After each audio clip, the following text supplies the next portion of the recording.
Salutations, je m'appelle Jack, j'ai 29 ans. Lors de ma première rencontre avec Abigail, la femme de ma vie, nous avons instantanément accroché. Nos énergies se sont connectées, nous avions des intérêts communs et un véritable amour l'un pour l'autre. Abigail n'était pas seulement belle et intelligente, mais irradiait une énergie contagieuse et pleine de vie alors que nous nous embarquions dans notre excitante aventure ensemble, inconscients des défis à venir. Les choses allaient bien entre nous. Cependant, la tension est apparue chaque fois que ses parents, Janet et Benjamin, étaient dans les parages. Ils avaient des vues élitistes et ne pouvaient accepter pleinement que je m'intègre à leur bulle de haute société. Contrairement à Abigail, je ne venais pas d'un milieu aisé et j'ai dû travailler dur pour tout. Lors de notre premier dîner ensemble, j'ai senti leur regard condescendant et j'ai entendu des commentaires subtils sur mon mode de vie moins qu'extravagant. Initialement cordiaux et amicaux. Ils ont créé une illusion d'acceptation, mais leur vrai visage est apparu une fois qu'ils ont réalisé que je ne venais pas d'une famille riche. Je me souviens de ce jour comme si c'était hier. Alors que nous discutions de choses et d'autres, leur curiosité à mon égard est devenue apparente. La conversation s'est déroulée sans accroc jusqu'à ce que mon parcours et mon métier soient abordés. Le climat a changé et leur ton a subtilement changé. Janet, avec un sourire forcé, a demandé des détails sur mon travail de graphiste. J'ai expliqué avec passion mon amour pour la créativité et l'art. Il y a eu un bref instant de silence, et j'ai vu la déception dans leurs yeux. Benjamin a tenté de dissimuler le jugement avec un enthousiasme fin, en disant « Le graphisme, hein ? C'est plutôt différent de notre domaine d'activité. » Le ton condescendant a rendu clair qu'il attendait un certain type d'homme avec lequel Abigail devrait être. J'ai toujours été fasciné par les gens qui affichent un mode de vie luxueux et appartiennent à un cercle privilégié. Pourtant, c'est le monde de l'art et du design qui m'excite vraiment. Dans cet espace créatif, j'ai la possibilité de transformer les pensées en réalité et de créer des moments visuellement captivants. Bien que cela ne soit pas toujours facile financièrement, la satisfaction que j'en retire est immense. Je crois fermement qu'il faut suivre ses passions plutôt que de ne courir après l'argent. Lorsqu'on me demande comment je gagne bien ma vie, j'admets que mon travail a ses hauts et ses bas. Malgré les difficultés, j'aime ce que je fais et le trouve très satisfaisant. Je crois en la poursuite de ces passions plutôt qu'en la chasse à l'argent. Lorsque mes parents s'inquiètent pour mes choix de carrière et me jugent en fonction de ce que je fais dans la vie, Abigail me soutient. Elle rappelle à tous que ma valeur ne se mesure pas à mon emploi ou à la somme d'argent que je gagne. Abigail croit en nos valeurs partagées, notre amour et notre soutien mutuel à la réalisation de nos rêves. Mais lors du dîner, la remarque maladroite de sa mère crée une certaine tension. Abigail essaie de changer de sujet, assurant à ses parents que je ne suis pas fauchée et que notre relation ne se résume pas à l'argent. Je choisis de ne pas me laisser influencer par leur opinion, restant déterminée à prouver ma véritable valeur par mes actions et la façon dont je traite Abigail alors que la soirée avance.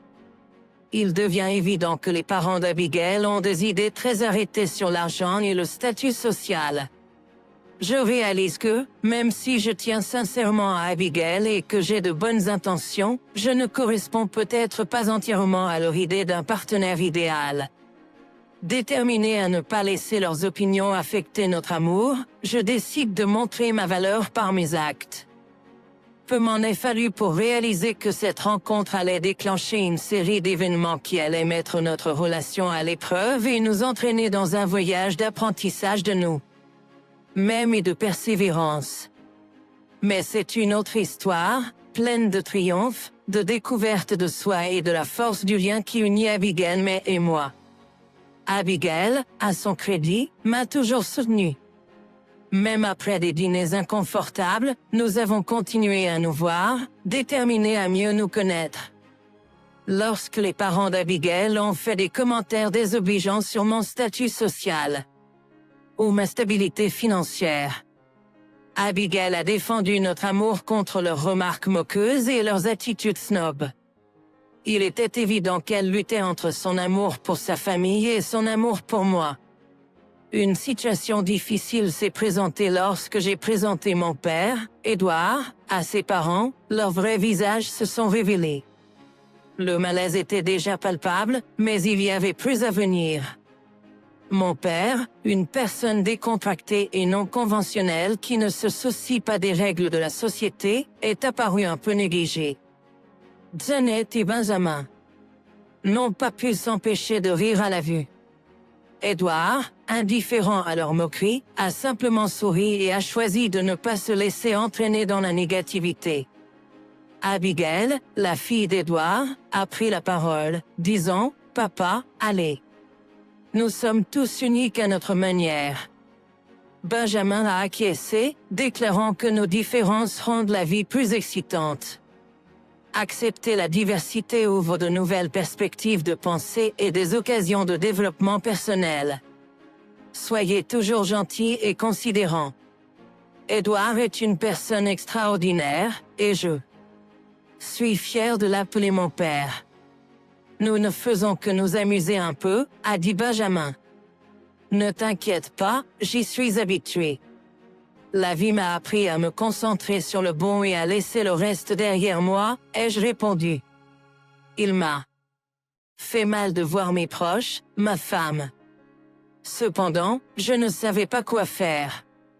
Ils étaient plus grands que moi de toutes les manières, et exposer leur snobisme pouvait entraîner la fin de ma relation avec Abigail, ce que je ne voulais pas. Alors que mon amour pour Abigail s'approfondissait, je lui ai fait une demande en mariage simple mais sincère. J'ai informé les amis et la famille car je voulais célébrer avec nos proches une fois qu'elle aurait dit oui. La tension est montée pendant les préparatifs du mariage, et un incident lors d'un dîner chez eux a servi de catalyseur à ce qui allait se passer le jour de notre mariage. Lors d'un dîner, la conversation a porté sur les préparatifs du mariage. J'espérais une célébration paisible, mais la tenue peu conventionnelle de mon père est devenue un sujet de conversation. J'ai essayé de diriger la conversation vers l'amour et le bonheur de l'occasion, en insistant sur l'importance d'accepter l'unicité de chacun. Un silence inconfortable a envahi la pièce lorsque Janet et Benjamin, prétendant toujours plaisanter, ont poursuivi leur rengaine usée.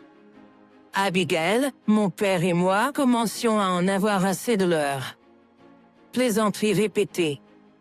Voulant changer l'humeur, je me suis tourné vers Janet et Benjamin en demandant des suggestions de fournisseurs et des options de restauration pour le mariage.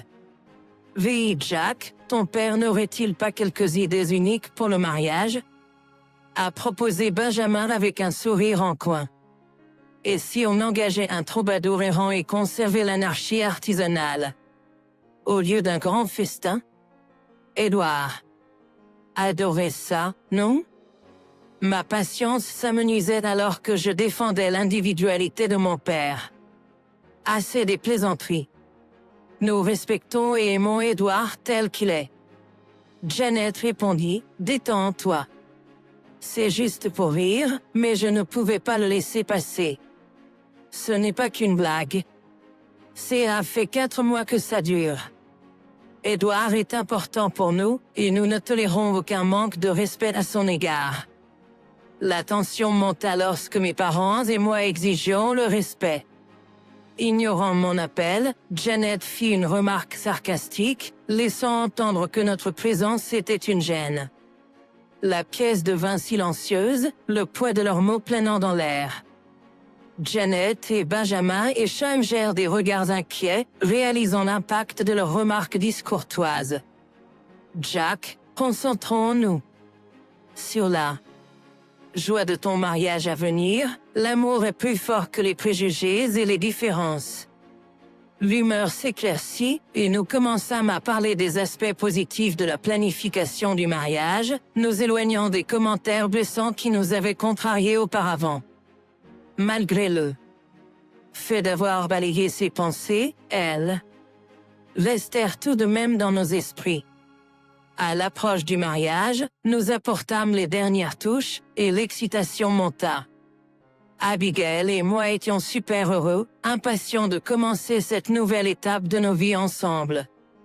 Le lieu était magnifiquement décoré avec de belles fleurs, et les dispositions des sièges étaient impeccables. Tout se déroulait parfaitement.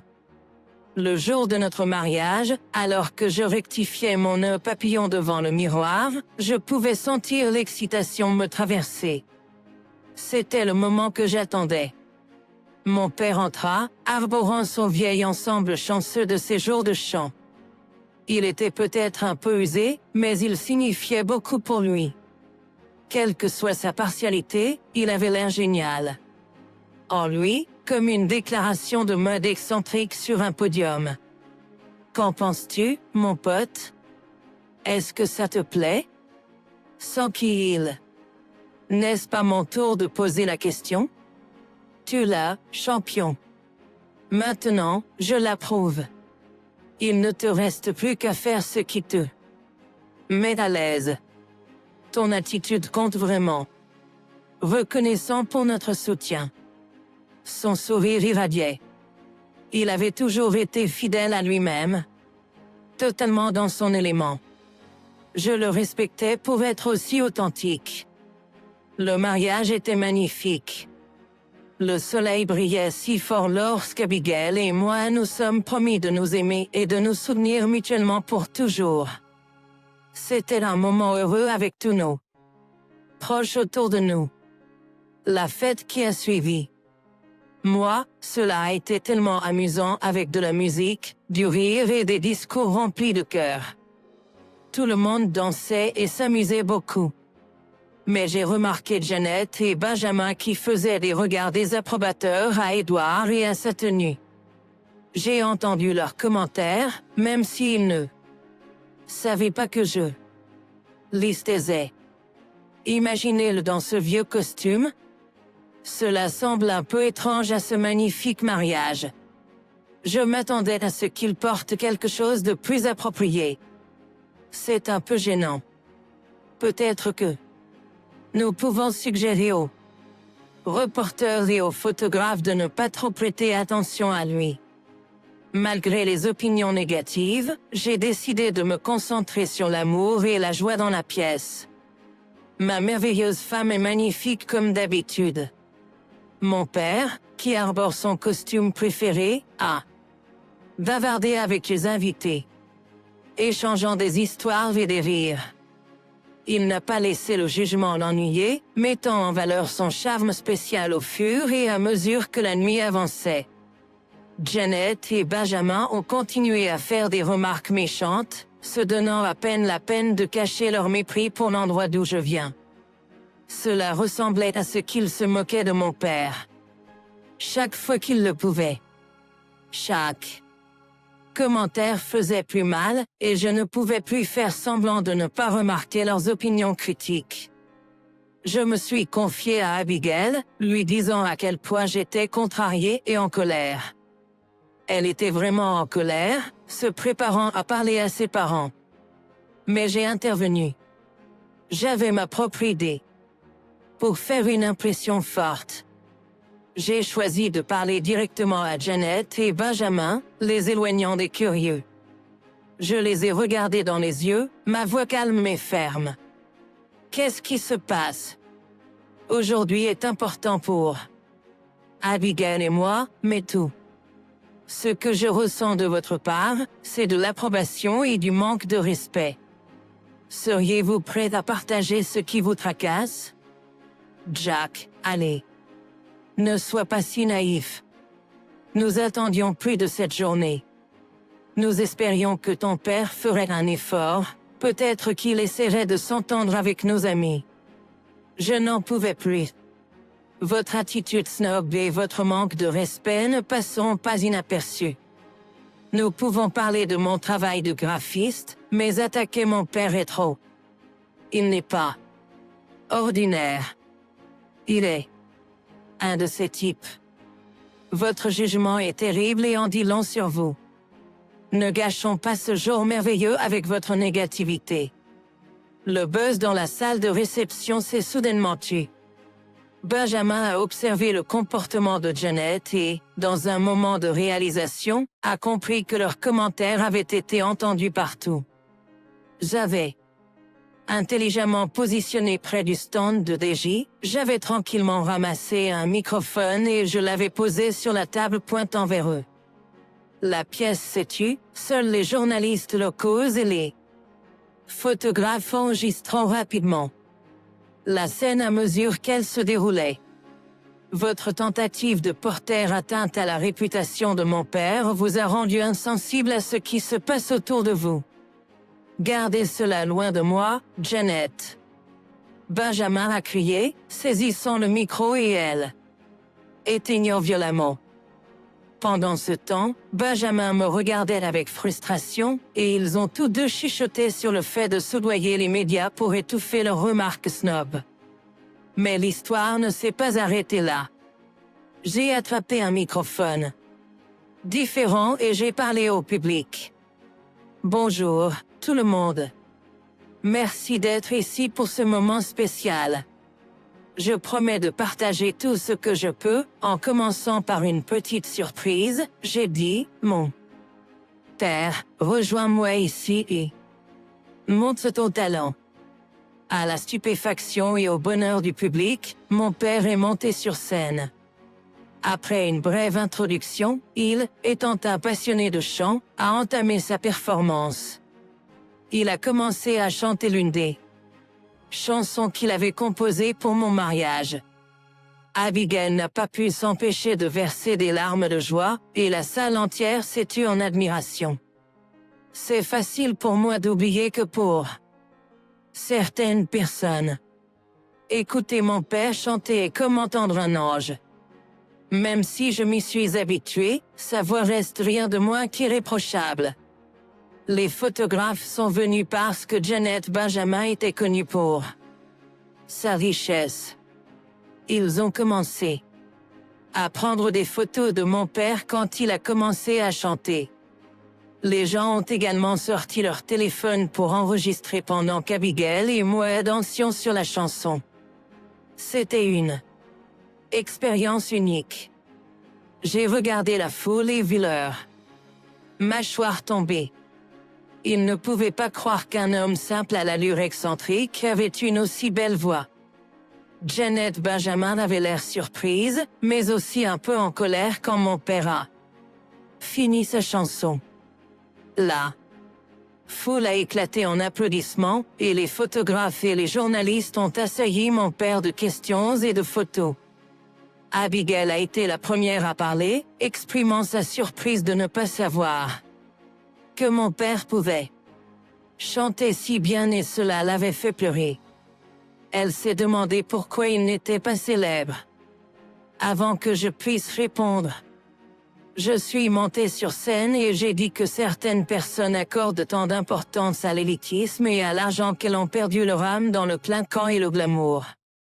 J'ai encouragé tout le monde à poursuivre le bonheur sous n'importe quelle forme sans s'inquiéter de ce que les autres pensent. Laissez les autres vous faire sentir inférieur. La foule a rugi de joie, applaudissant notre dévouement à garder les choses simples. Alors que Janet et Benjamin s'approchaient d'Abigail, s'attendant à une réaction. Cependant, ma femme adorable a choisi de ne pas répondre. Au lieu de cela, elle est partie, nous rejoignant sur scène. Nous avons passé le reste de la nuit à danser, pendant que Janet Benjamin se retirait dans un endroit tranquille, harcelé par des journalistes et des photographes à la recherche de réponses à leurs méfaits. Suffisait de dire, aucune somme d'argent ne pouvait faire taire les 500 invités du mariage qui busaient à propos de leur comportement sur les médias sociaux. L'embarras était palpable, et depuis ce jour, aucun commentaire élitiste n'a été entendu d'eux. Je ne les ai pas entendus.